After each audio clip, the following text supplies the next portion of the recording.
기도하겠습니다. 사랑하신 주님, 오늘도 우리를 예배의 자리로 부르셔서 주를 찬양하고 예배하게 하신 감사합니다. 끝없이 죄인이 우리들을 주의 귀한 보혈로 깨끗이 하여 주시고 감히 쳐다도 볼 수 없는 정능자 하나님의 자녀 삼아 주심이 얼마나 큰 은혜이고 값없이 거저 얻은 은혜인지 이 시간 내 입술로 마음으로 고백하게 하여 주시길 원합니다. 한 주간 세상 가운데 묻혀 살다가 그 삶 가운데에서도 그저 묻혀 살기만 한 것이 아니라 주를 찬양하고 바라보고 죄와 못삼지 않기 위해 몸부림친 작은 모습들이 있었다면 그 작은 모습을 기뻐 받아주시기를 원합니다. 어느 곳에서든 주를 삶의 우선순위로 두고 살아가는 우리 중고등부 되게 하여 주세요. 얼마 남지 않은 2023년도 주 안에서 잘 마무리하고 새로운 2024년에 더 주와 가까이 지내기를 원하고 힘쓰는 한 해 될 수 있도록 주님 만들어 주시길 원합니다. 그런 저희의 삶을 변화시키기 위해 오늘도 말씀 전해주시는 목사님 위에 함께 하셔서 말씀을 능력 있게 하시고 듣는 우리가 말씀을 잘 듣고 받아 삶으로 살아내는 역사 있게 하시길 원합니다. 아버지, 몸이 아픈 지체를 주님께서 치료하시고 회복케 하여 주시고 각자의 사정으로 예배에 나오지 못한 지체들을 주님이 돌봐주시길 원합니다. 이 예배의 시간 홀로 영광 받아주시길 원하며 살아계신 주 예수 그리스도의 이름으로 기도합니다. 아멘. 안녕하세요. 안녕하세요. 여러분, 제가 오늘 찬양을 두 곡을 가져왔는데 지금 선생님의 목이 많이 잠겨 있어요. 근데 높은 걸 제가 선곡을 해버려가지고 여러분이 열심히 불러주시면 제가 힘이 내서 열심히 부를 수 있거든요. 그러니까 열심히 따라 불러주시고 항상 사랑이신 주만 찬양하고 예배하는 우리 중고등부 되게 원합니다. 찬양하겠습니다.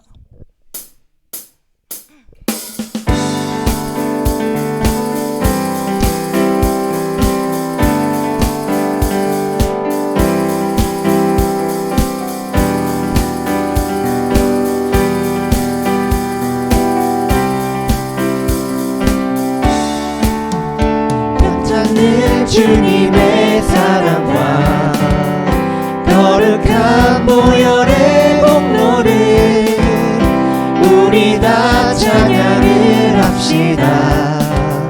주님을 만나볼 때까지 연찮는 주님의 사랑과 거룩한 보혈의 공로를 우리 다 찬양을 합시다. 주님을 만나볼 때까지 예수는 우리를 깨끗게 하시는 주시니 그의 피 우리를 눈보다 더 희게 하셨네.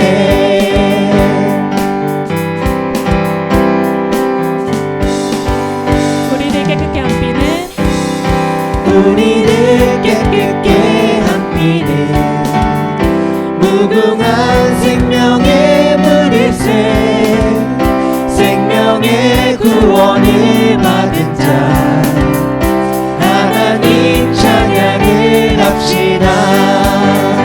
예수는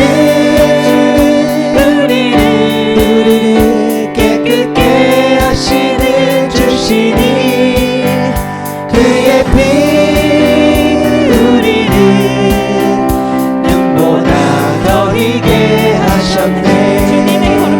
주님의 거룩한 보혈을 날마다 입으로 간증해 담대히 싸우며 나가세 천국에 들어갈 때까지 예수는 우리를 깨끗게 하시는 주시니 그의 피 우리를 눈보다 더 희게 하셨네.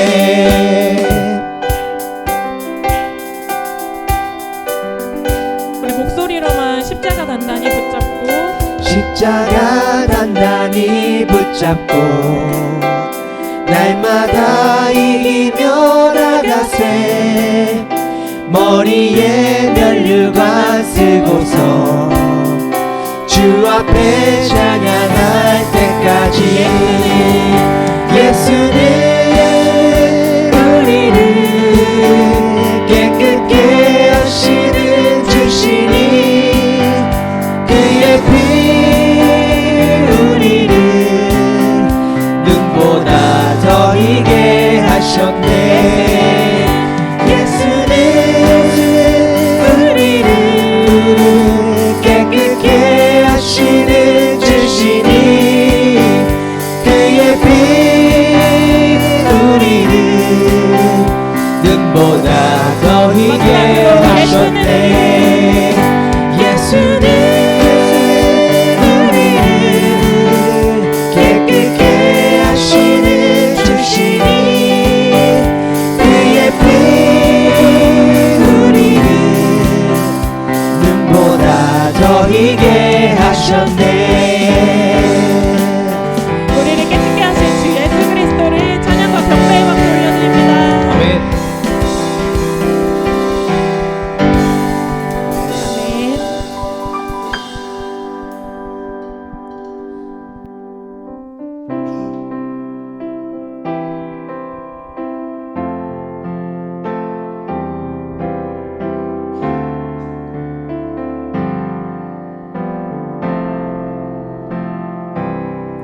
주 예수보다 더 귀한 것은 없네. 이 세상 부귀와 바꿀 수 없네. 영축을 내 대신 돌아가신 그 놀라운 사랑 잊지 주 못해. 예수보다 더 주 예수보다 더 귀한 것은 없네. 이 세상 명예와 이 세상 명예와 바꿀 수 없네. 이전에 즐기던 세상 일도 주 사랑하는 맘 맺지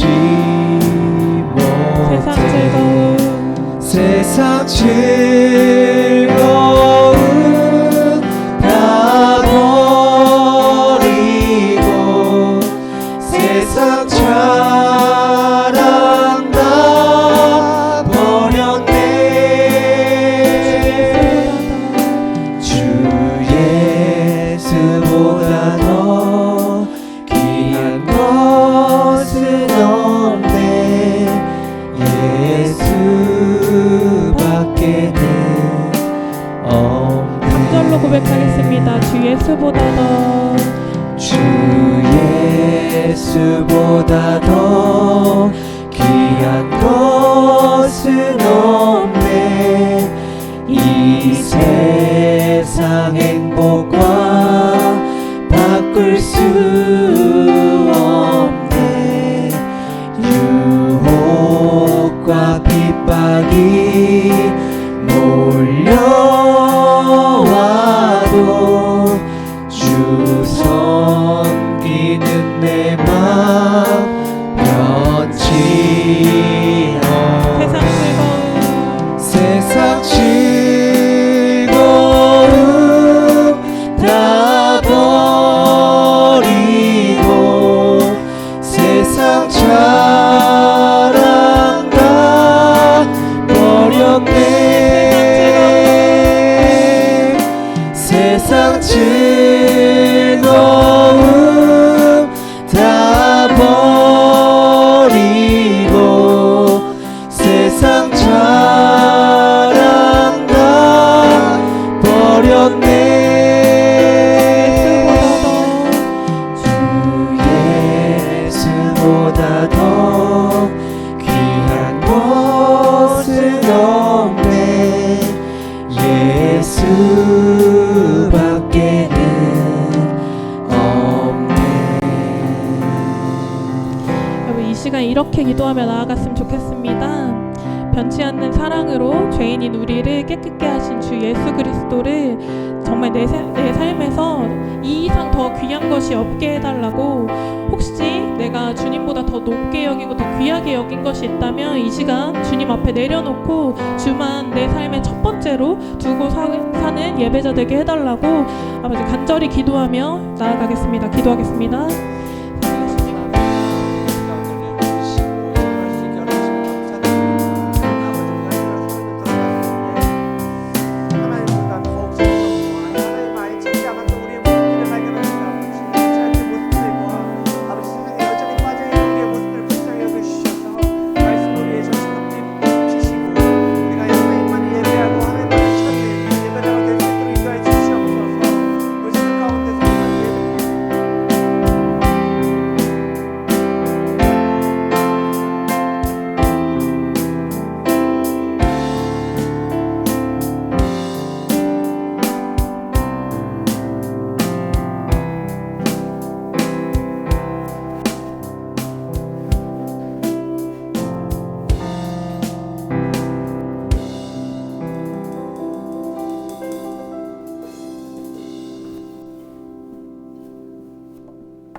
다 같이 사도신경으로 우리의 신앙을 함께 고백하겠습니다.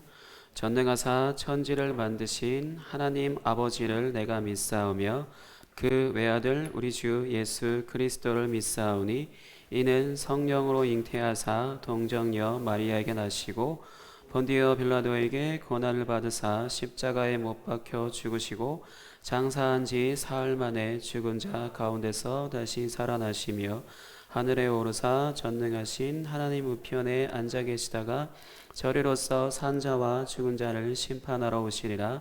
성령을 믿사오며 거룩한 교회와 성도가 서로 교통하는 것과 죄를 사하여 주시는 것과 몸이 다시 사는 것과 영원히 산 것을 믿사옵나이다. 아멘. 오늘은 창세기 3장 22절부터 24절 보도록 하겠습니다.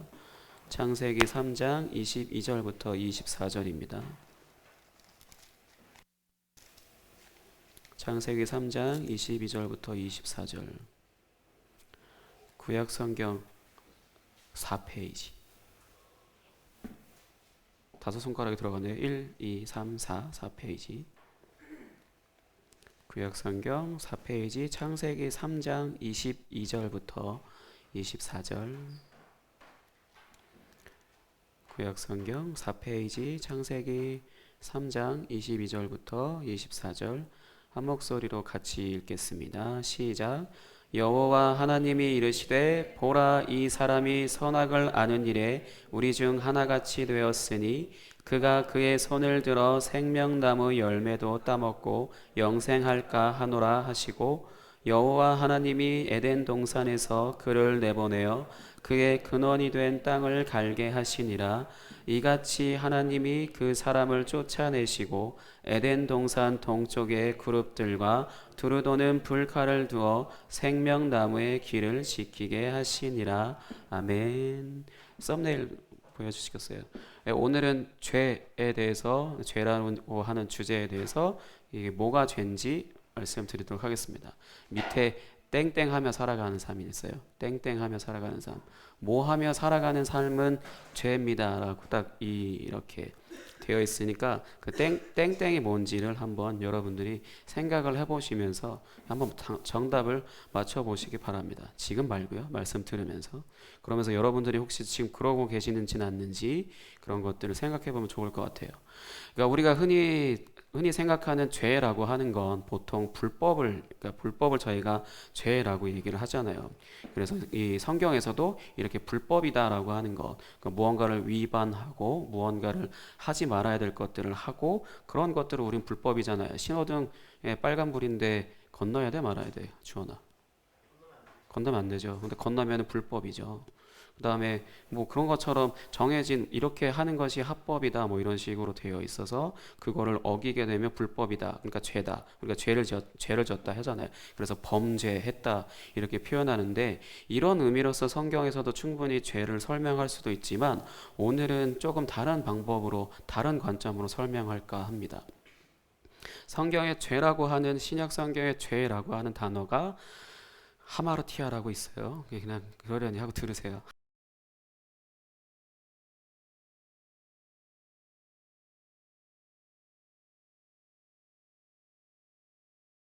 관역에서 벗어나다인데 이 관역에서 벗어난 게 죄예요.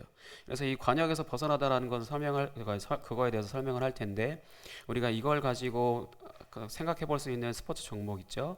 그 대형아 뭐 있어요? 관역을 벗어나다 할 때 뭐가 떠올라? 눈만 돌리지 말시고 관역을 벗어나다 뭐 있어요? 종목이?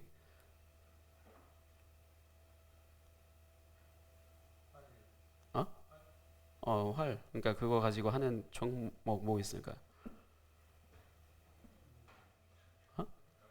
어? 맞아요. 양궁 있어요. 양궁이라고 하는 것을 생각을 해보면 활을 사용해서 이제 화살을 거다 두고 이렇게 당겨서 이렇게 쏘아서 맞추잖아요. 그래서 관역에 몇 점을 맞추냐 하는 그런 부분들로 이게 그렇게 게임을 진행되는데 이 한가운데 있는 걸 혹시 뭐라고 하는지 알아, 은혁아? 텐이긴 텐인데 아니, 만점이긴 한데 만점 중에 만점. 그래, 10점인데 10점 중에 뭐냐고요? 양궁 그 종목 볼 때 그 우리나라 선수들 잘 맞추잖아요. 예, 카메라 그래 렌즈 맞추는 거 10점 이게 10점 만점에 10점이고 렌즈 맞추는 거 맞아요. 렌즈 깨먹는 거 맞고 그걸 뭐라고 부르냐고. 퍼펙트. 아 깜짝 놀래. X10이라고 부르더라고요. X10 그냥 양궁 시간 아니에요. 양궁 시간 아니고 그 10점이라고 하는 그 관역 안에 이 렌즈가 들어가 있는 그 카메라 여기 들어가 있는 부분을 맞추면 X10이라고 불러서 10점 중에 10점이라 동점이면 아마 그걸 거기 이 X10에 가까운 쪽에 맞춘 사람이 이기는 그런 규정이 있다고 하더라고요. 저도 보면서 배웠어요. 제가 공부한 건 아니고 그러니까 보니까 그러더라고요. 근데 진짜 우리나라 선수들은 정말 거기에 어떻게 계속 연달아 맞추는 게 정말 경이롭다라고 살 정도로 엄청 잘 맞추던데 그렇게 해서 사실 X10이라고 하는 단어는 한국 사람들이면 양궁을 봤다면 알 텐데 뭐 어쨌든 그렇게 해서 X10을 시작으로 해서 이제 조금씩 이제 관역에서 벗어날수록 10, 9, 8, 7, 6, 5, 4, 3, 2, 1 땡 이렇게 이런 식으로 점수가 매겨지는데 아마 양궁에서 제가 봤을 때는 4점인가 6점까지밖에 없어요. 그러고 나서 나머지는 그냥 빵점이에요. 빵점이라 점수 인정이 되지를 않죠.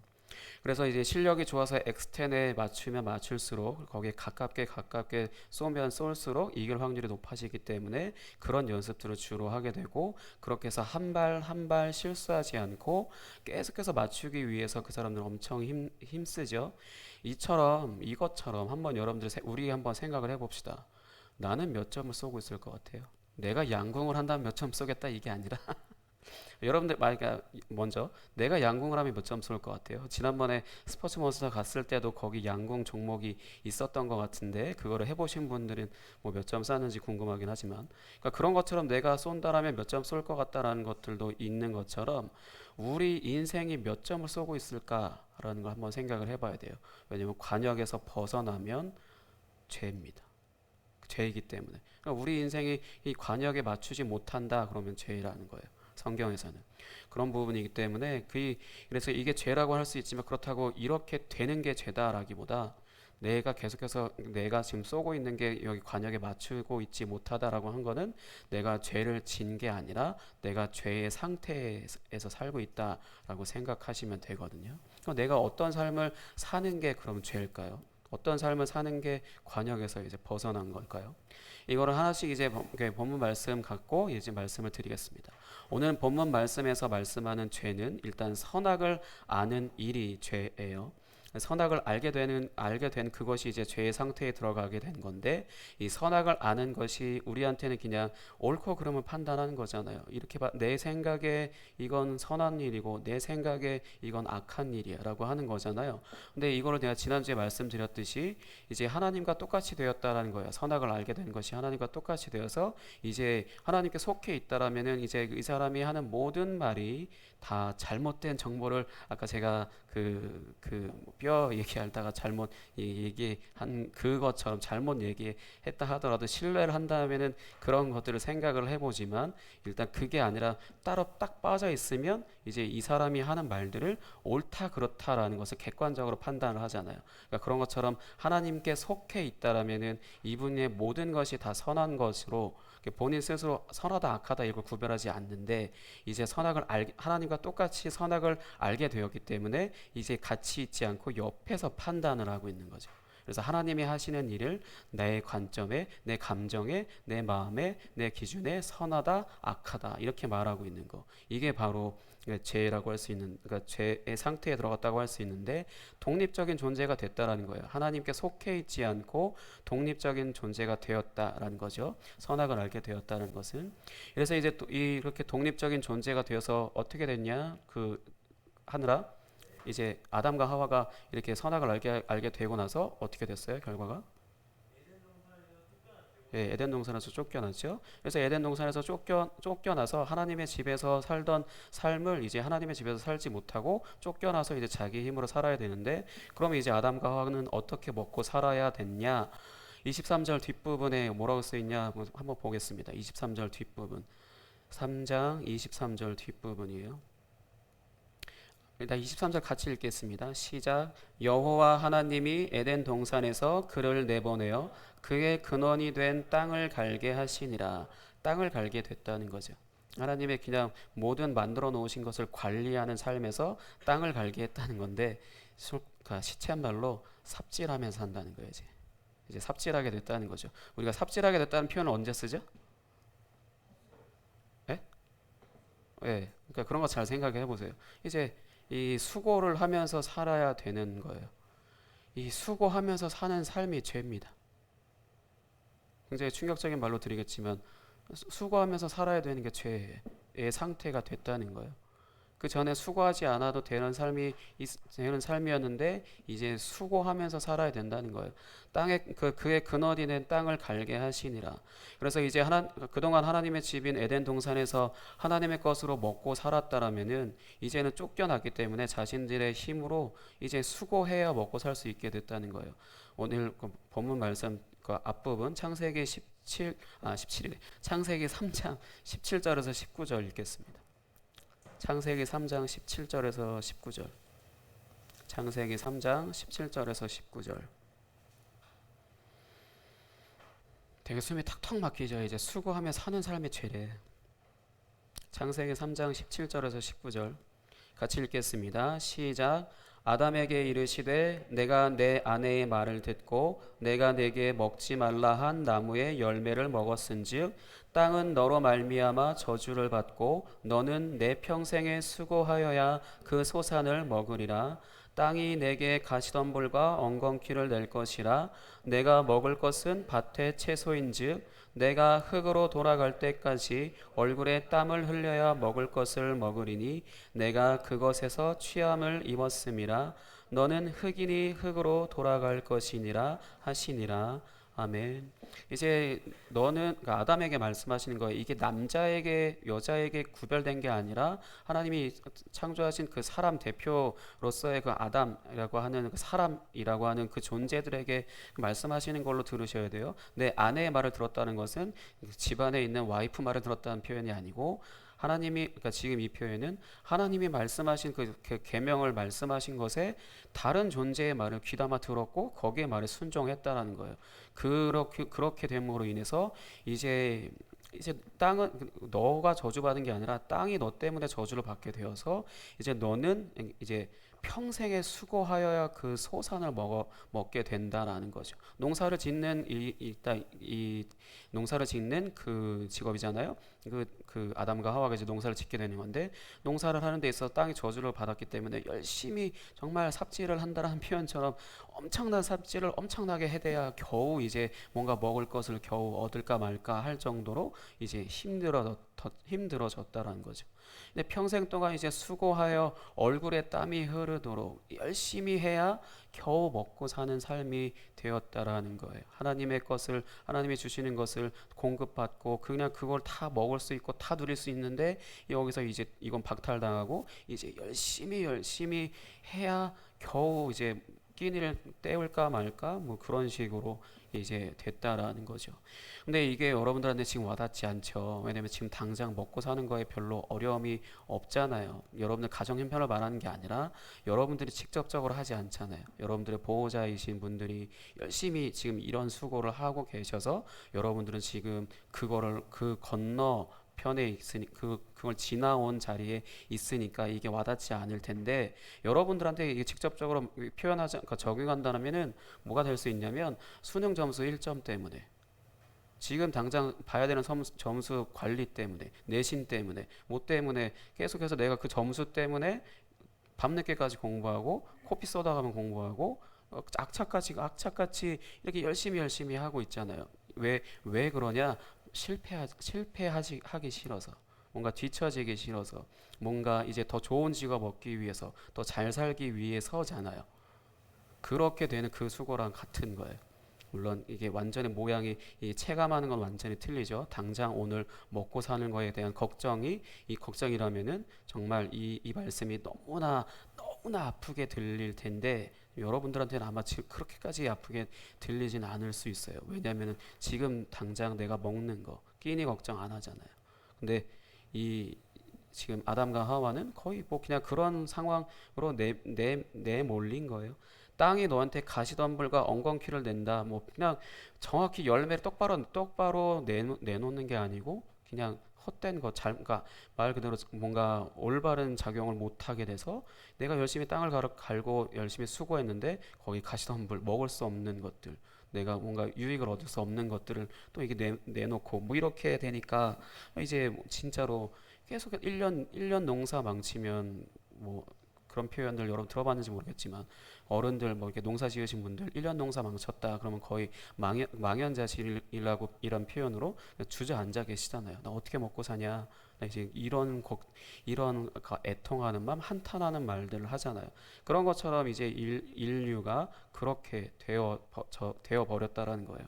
이제 수고를 해야만 하는, 어쩔 수 없이 수고를 해야 되는 삶으로서 내몰렸는데 이게 죄라는 거예요. 죄의 상태라는 거예요. 하나님이 저주를 내리셨다라기보단 일단 하나님의 그 약속을 어겼기 때문에 그거에 대한 대가, 정령 죽으리라고 말씀을 하셨잖아요. 근데 이게 죽음이에요.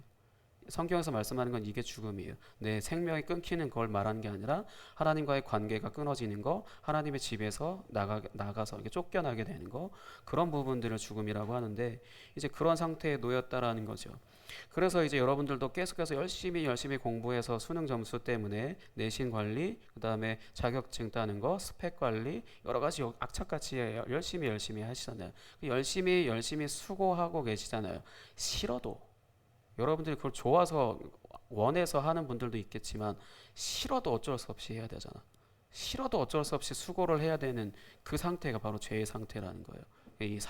모든 사람에게 공통적으로 내려진 그 죄의 상태가 바로 수고하는 삶입니다. 그래서 이제 누가 나의 삶을 대신 살아주지 않죠. 부모님이 우리 삶을 대신 살아주시는 것도 뭐 정말로 나이를 40, 50 이렇게 먹어도 계속해서 그 부모님이랑 같이 살면서 부모님 집에 얹혀 산다 이런 표현 하잖아요. 그렇게 한다 하더라도, 그게 지금은 그렇게 하는 사람들이 많다 하더라도 그게 뭐 부모님이 그만한 능력이 다 되시는 부모님은 거의 없으시잖아요. 근데 서로 지금 힘든 상황이 계속해서 이제 나이를 먹어가면서도 계속해서 되어지는 건데, 그런 부분에 있어서 나의 삶을 누군가, 부모님이든 누구든 나의 삶을 대신 살아주지 않기 때문에, 그렇기 때문에 악착같이 공부를 해야만 하는 거고, 그 다음에 돈을 벌어서 내가 먹고 살 능력을 갖춰서 부모님께 그런 피해나 민폐나 그런 것들 끼치지 않으면서 나 스스로 사람다운 삶을 살기 위해서 악착같이 또 돈 벌고, 그렇게 하면서 경제적인 자유를 이렇게 이루려고 하잖아요, 다들. 근데 이거를 그러니까 이 부분에 있어서 누구나 다 그렇게 살 수밖에 없는 그런 사회잖아요. 자본주의 사회라고 해서. 근데 안 할 수 없잖아요. 근데 어쩔 수 없이 해야 돼. 그래서 원치 않는 야근해야 되고, 이게 싫은 소리 듣든 뭐 그런 소리 들어도 다 그냥 계속 웃으면서 있어야 되고, 그래서 삶이 되게 엄청 그냥 힘든 그런 시간들만 되잖아요. 그러니까 우리의 힘으로 이제 생존하면서 생존을 위하여서 수고해야 되는 삶이 일 수밖에 없는데, 이건 성경에서는 이건 죄예요. 그러니까 이렇게 사는 너희가 죄인이야 이게 아니라, 이렇게 살게 그러니까 이게 아담과 하와의 죄로 인하여서 인류에 들어온 이 원죄라고 하는 것으로 우리는 그 죄 가운데 산다는데, 죄 가운데 산다는 게 뭐냐? 내 힘으로 수고해서 오늘 먹고 살아야만 하는 생존을 위해서 수고해야 되는 그 삶이 죄라는 겁니다. 답답하고 진짜 막막하죠. 아마 지금도 이 얘기를 들음에도 불구하고 아무 생각이 없으시다라면 없을 수 있어요. 왜냐면 안 느껴지면 당연히 그럴 수 있으니까. 목사님도 옛날에 그랬으니까. 근데 어찌됐든 간에 이게 모든 사람에게 똑같이 내려져 있는 죄의 상태예요. 이런 사람들에게 예수님은 뭐라고 말씀하시느냐? 마태복음 11장 28절 보겠습니다. 이렇게만 있으면 진짜 답답하고 미칠 노릇일 텐데, 예수님께서 이런 사람들에게 말씀하시는 것이 있습니다. 마태복음 11장 28절.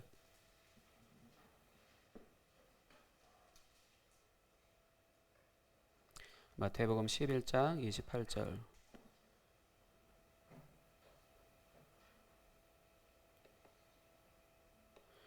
같이 읽겠습니다. 시작. 수고하고 무거운 짐진 자들아 다 내게로 오라. 내가 너희를 쉬게 하리라. 아멘. 수고하고 무거운 짐, 제가 방금 말씀드린 이 앞부분에 말씀드린 그 부분 말하는 거예요. 이런 수고를 할 수밖에 없는 사람, 상황, 뭐 어떤 여러 가지 뭐 질병이라든가 뭐 기타 여러 가지 모든 거 다 포함한 그걸 예수님은 그냥 수고하고 무거운 짐을 졌다라고 그렇게 표현하시는 건데, 그러니까 수고하고 무거운 짐진 자들아 다 내게로 오라. 내가 너희를 쉬게 하리라. 그 수고에서 이제 구원해내겠다. 그렇게 말씀하시는 거예요. 그러니까 지난주에 말씀드렸듯이 예수님께서 하나님이 사람에게 순종하길 바라셨던 것을 순종했죠. 그게 뭐지, 그녀가?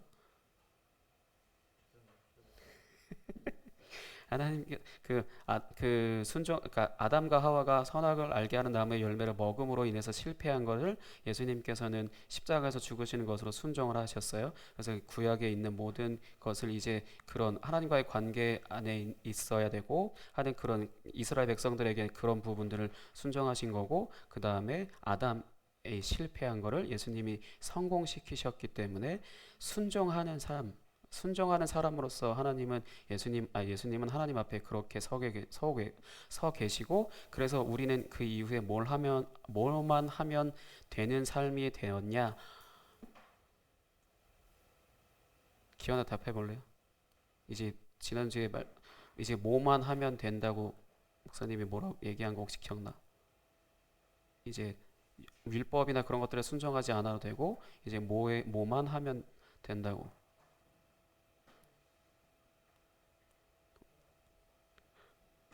주원이. 예, 맞아요. 사랑만 하면 되는 삶으로 예수님이 바꾸셨어요. 그렇게 해서 바꾸셔서 이제 서로 사랑하면서 살게 하셨는데, 그 이전에 하나님께서 우리에게, 그러니까 예수님을 통하여서 주신 것이 뭐냐면, 수고하고 무거운 짐진 자들아 다 내게로 오라 하시는 것으로 인해서 이제 수고해야 먹고 살 수 있는 삶에서 구원하셔서 쉼을 주시겠다는 거예요. 쉼을 주시겠다는 건데, 여기서 말하는 이 쉼은 여러분들이 1교시 끝나고 이제 2교시 기다리는 그 쉬는 시간 있잖아요. 그거 말하는 거 아니에요. 그거면은 답답할 거 아니에요. 또 이제 다시 수고해야 되는 시간이 올 거 아니에요. 근데 그게 아니라, 그런 쉬는 시간이 아니라, 성경에서 나는 그 단어 표현으로 얘기하자면 안식을 주시겠다는 건데, 안식을 주시는 것이 무엇이냐는 나중에 말씀을 또 이렇게 주제로 해서 안식에 대해서 가르쳐 드릴 텐데, 이제 다시 본문으로 돌아오자면, 더 이상 수고하지 않아도 되는 삶을 우리에게 선물로 주셨다는 거예요. 더 이상 수고하지 않아도 돼.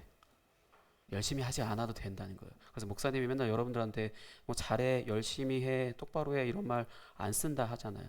왜 안 쓸까? 이러면서 쓰는 것 같긴 한데 안 써도 되는 이유, 예수님이 다 해결하셨는데 내가 여러분들한테 열심히 해, 똑바로 해라고 얘기하면은 난 다시 여러분들한테 구약을 강조하는 거예요. 나는 근데 여러분들한테 그냥 여러분들이 하나님을 인격적으로 만나고 말씀 가운데 하나님이 어떤 분이신지 알면, 예전에 제가 입교한 아이들인가 학습한 아이들이었나 이렇게 공부하다가 얘기했던 것 같은데, 계속 하나님을 알면 알아갈수록 내가 순종을 선택할 수밖에 없는 그런 분이다라는 거, 그게 바로 하나님이시거든요. 그러니까 나는 하나님을 계속해서 알아가면 알아갈수록 이분이 꼰대 같은 분이 아니시고 억압적이고 폭력적인 분이 아니시다라는 것을 내가 말씀을 통해서 계속해서 알기 때문에 나는 이분에게 순종을 선택할 수밖에 없는 그런 분이구나라는 것을 내가 느끼게 되고 다 맡기게 되거든요. 그러니까 내가 주님께 나의 삶을 다 맡겼기 때문에 이제 내가 수고하는 삶이 아니라 하나님이 수고해 주시는 삶인 거예요. 내 삶은. 그러니까 당연히 내가 이제 수고할 필요 없죠. 먹고 살기 위해서 수고할 필요 없죠. 열심히 나의 성공을 위해서 수고할 필요 없죠. 근데도 지금까지 그런 걸 수고한다. 그러면은 난 아직까지 죄의 상태에서 살기가 더 좋은 것 같은데요, 주님? 뭐하러 죽으셨어요? 이렇게 얘기하는 걸 수도 있어요. 내 삶이 너무 수고한다라면은. 목사님도 수고하잖아요. 근데 목사님이 여러분들에게 수고하는 건 이제 일단 그 두 가지예요. 하나는 여러분들을 사랑하기 위한 수고. 두 번째는 이거 순서가 바뀌었는데 또 한 가지는 하나님의 그런 어떤 주신 사명을 이루기 위한 수고. 그 두 가지. 저는 그것만 하면 되니까 그것만 하고 있어요. 근데 그것도 지금 뭔가 많긴 하지만, 근데 뭐가 수고할 게 많아도 이게 나는 힘들지 않는 거는, 그게 내가 내 힘으로 하는 게 아니라 하나님의 힘으로 하는데, 내가 만약 하나님이 원하시지 않는 걸 하면 하나님이 도와주실까? 안 도와주시오. 내가 하나님이 원하시는 것만 하다 보니까 계속 하나님이 도와주시고, 그러니까 어떤 사람을 통해서 어떤 재정적인 거나 그 모든 것들을 다 하나님 것으로 다 주셔서 내가 하나님의 뜻을 이루고 하나님이 원하시는 사람을 사랑하도록 하시고, 이렇게 하시는 그런 삶이거든요. 이게 구원받은 사람의 삶이고 그리스도인의 삶인 거예요. 내가 내 삶을 위해서 무언가 어떻게 먹고 살까, 어떻게 해야 되나, 어떻게 해야지, 어떻게 해야 되지, 이런 것으로 인해서 고민하는 삶은 아니라는 겁니다. 그 부분에 있어서 우리는 이제 생존을 위해서 수고하는 삶을 살아서는 안 돼요. 소명을 이루기 위해 수고하는 삶을 살든가, 사랑하기 위해 수고하는 삶. 누군가를 사랑하기 위해서는 여러 가지 애써야 되잖아요. 이 사람이 내가 이 사람한테 무언가를 사랑을 표현하기 위해서 무언가를 준비하는 시간들이 있는 것처럼, 내가 사랑하기 위해 수고하는 것은 하나님 앞에 합법적이고, 그 다음에 하나님의 뜻을 이루기 위해 수고하는 건 하나님 앞에 합법적이에요. 이 부분들을 할 때 하나님은 자신의 것을 다 우리에게 주셔서 그런 것들을 충분히 다 할 수 있게 하십니다. 먹고 마시고 다 하게 하세요. 모든 능력이 되어주시고 모든 것들을 다 채워주십니다. 근데 내가 내 삶을 위해, 나의 성공을 위해, 나의 먹고 사는 것에 어떤 나의 잘됨을 위해 그렇게 내가 열심히 수고한다면 하나님께서는 아마 손을 떼실 거예요. 심판하신다는 게 아니라, 심판은 어떤 의미에서 심판이냐면, 우리는 심판하면 얻어 터질 것 같은 그런 생각들을 하잖아요. 아니에요. 더 무서운 건 뭐냐면 어느 순간 하나님이 싹 사라지셨어요. 내 삶에. 나는 그래서 열심히 뭔가 하고 있고 잘 되는 것 같지만 어느 순간에 하나님이 싹 손을 떼버리셔서 그냥 떼고 계세요. 그러니까 무방비 상태가 되어 있는데 본인은 몰라. 이 정말 무서운 상태인데 이게 진짜 무서운 심판이에요. 하나님은 잘못했다고 해서 두들겨 패시는 그런 분 아니세요. 그냥 어느 순간에 하나님의 뜻대로 살지 않는 것은 그거에 대해서 깨닫게 하시기 위해 하나님께서 손을 떼실 수는 있어요. 그렇다고 그냥 죽기까지 내버려 두시거나 그런 분은 아니신데, 손을 떼셔서 우리가 짓는 죄의 대가를, 그거에 대해서 책임을 확실히 알게 하시도록 그 기간까지 아마 손을 떼실 거예요. 그럼 그걸 우리는 뭐라고 표현할 수 있냐? 고난. 내가 믿었음에도 고난 받는다는 것은 하나님이 나의 삶에 수고하시고 내가 모든 삶을 다 하나님께 맡기는 그런 삶이 될 때까지 뭔가 계속 왔다 갔다 해서 이거 갖고 새 사람이 되었는데 아직 옛 사람으로 살고, 뭔가 하나님의 은혜를 받으면서도 수고하며 살고 하는 이런 것들이 왔다 갔다 하는 것을 이제 정리하시는 그런 기간. 근데 그 기간이, 그래서 성경에서는 그 이스라엘 백성들은 광야길 40년, 모세도 40년이고 그런 식으로 그런 기간들을 기간을 정해 놓으셨다기보다 그런 시간들을 우리한테 허락하시는 거, 이제 손을 떼시는 걸로 그렇게 해서 이제 우리 하나님이 나의 삶을 위해 수고하시고 나는 그 은혜를 그냥 값없이 주시는 그 은혜를 감사히 받아 누리면서 살아갈 수 있는 그때까지 우리는 고난을 받을 수밖에 없고요. 그런 부분에 있어서 우리는 어떤 삶을 우리가 계속해서 추구하지 말아야 되냐면 내 열심으로 수고하는 삶이 아니라 그거는 추구하지 말아야 되고 나는 계속해서 내 삶을 하나님께 다 맡기는 그거를 해야만 해요. 근데 이게 너무나 어려운 건 사람은 기본적으로 성취 뭐 이런 것들에 있어서 그건 본능이 있기 때문에 불가능합니다. 그래서 우리가 옛사람이 죽어야 한다라는 거예요. 우리가 수고하는 나의 열심으로 열심히 하는 나가 죽어야만 하나님의 은혜에 그냥 감사하고 맡기는 삶이 가능해져요. 그 부분에 있어서 그래서 예수님이 십자가에서 죽으실 수밖에 없었던 거예요. 만약에 그게 아니라면 우리가 무언가 열심히 해서 하나님의 뜻대로 이렇게 이 지금 말씀드린 이대로 살 수 있었다라면은 예수님이 죽으실 필요가 없으셨겠죠. 근데 예수님께서 죽으셨다는 것은 인류의 대표로서 죽을 수밖에 없다라는 것을 일단 보여주신 거예요. 나머지는 여러분들이 이미 다 복음에 대해서 다 들으셨기 때문에 다 십자가가 어떤 의미인지는 아시잖아요. 근데 제가 또 한 가지 십자가의 의미를 또 한 가지 얘기하자면 사람은 죽어야만 부활을 하고 죽어야만 새 사람으로 살고 죽어야만 은혜를 누릴 수 있는 사람으로 이게 바뀌어진다는 겁니다. 그게 있어야만 한다는 거예요. 그걸 보여주시기 위해 예수님이 십자가에서 죽으셨다는 겁니다.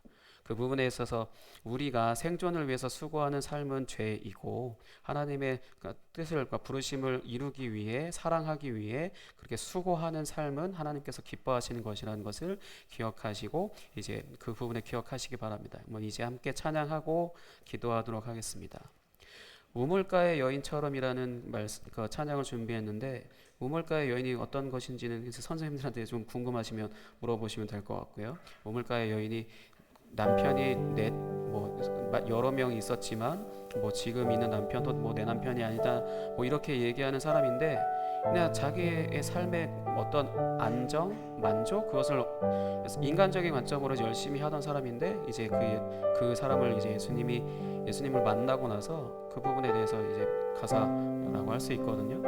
오늘 말씀처럼 헛된 수고, 헛된 만족을 쫓던 사람에 대한 찬양이에요. 함께 찬양하겠습니다.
내게 채워주소서. 넘치도록 채워주소서. 무언가 그냥 하나님의 것으로 뭔가 은혜를, 거룩한 주의 말씀을 이렇게 좀 고상한 어떤 그런 것들을 채워달라는 의미처럼 들리잖아요. 근데 그것보다는 주님의 것으로 나의 삶을 채워달라는 거예요. 나의 잔을 비워놓겠습니다. 나의 잔에 내 것으로 채우는 것이 아니라 내 잔을 비워놓겠으니 하나님의 것으로 채워달라는 거예요. 내가 굶어 죽을지언정 내가 내 수고로서 사는 그런 삶을 내가 포기하고 하나님의 것으로 내게 채워주셔서 내가 그걸 먹고 사는 삶으로 이제 수고하는 삶이 아니라 은혜로 사는 삶을 내가 살길 원합니다라고 이런 고백입니다. 이 시간 함께 기도하겠습니다. 하나님, 내가 하나님의 것으로 사는 그런 은혜로 사는 그런 사람이 그런 삶을 살 수 있도록 주님 인도하여 주옵소서. 함께 기도하겠습니다.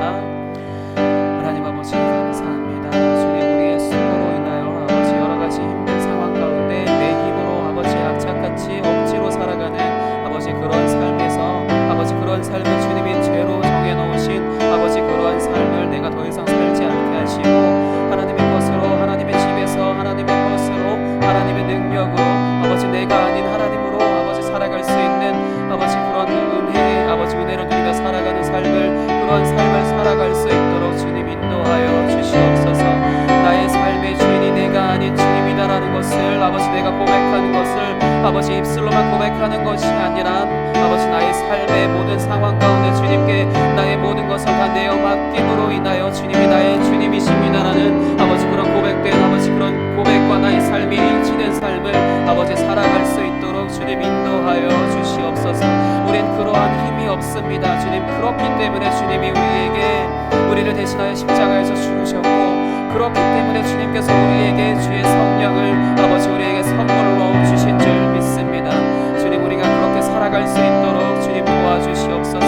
나는 죄로 아버지 죄인 가운데 죄악된 삶 가운데 살고 싶은 마음이 아버지 단 한순간도 없습니다. 주님 안에서 아버지 은혜로 주님의 것으로 아버지 주님이 주시는 그 선물로 날마다 기쁨과 감사가 넘치는 아버지 그런 삶을 살기를 소망하오니 주님 나에게 주님의 은혜를 부어주시옵소서. 주의 성령을 나에게 부어주셔서 내가 주님을 믿고 따르며 나아갈 수 있도록 이 세상의 가치를 쫓아서 살아가는 것이 아니라 하나님 나라의 가치 하나님께서 만들어 놓으신 것들 아버지 그것들을 누리며 살아갈 수 있는 그런 삶이 되어질 수 있도록 주님 역사하여 주시고 도와주시옵소서. 그렇게 해주셔야만 주 가능합니다. 하나님 아버지 감사합니다. 우리가 수고하여 먹고 살아가야 될 수밖에 없는 아버지 그런 상황 가운데 아버지 그것을 주님께서는 죄로 여기셨고 그것을 예수님께서 십자가에서 죽으심으로 인하여서 아버지 그것을 다시 전복시키시며 아버지 새롭게 하시기 위해 주님께서 수고하고 무거운 짐진 자들아 다 나에게로 오라 내가 너희를 쉬게 하리라라고 말씀하신 그 말씀을 아버지 우리 가운데 깊이 새기게 하시고 그것으로 인하여 우리가 더 이상 수고하지 않고 날마다 주님께서 수고해 주시는 아버지 그러한 삶으로 아버지 내가 날마다 주님의 은혜를 누리며 살아갈 수 있도록 주님 도와주시옵소서. 우리는 그럴 힘이 없습니다. 그러나 주님께서 우리를 그렇게 선택하셨고 그렇게 부르셨고 그렇게 살아가게 하실 줄 믿사오니 나의 삶의 이전과 이후가 달라져 이제는 주님의 은혜로 살아가는 삶이 가능해질 수 있도록 주님 역사하여 주시옵소서. 오늘도 귀한 예물로 주님께 드린 손길 있사오니 주께서 받아주시고 그들의 삶 가운데 100배 60배 30배의 하나님 나라의 아버지 그 가치가 아버지 확장되어지게 하셔서 날마다 하나님의 은혜로 살아가는 그런 삶이 될 수 있도록 주님 역사하여 주시옵소서. 모든 것 주님께 맡겼습니다. 존귀하신 예수 그리스도의 이름으로 기도하였습니다. 아멘.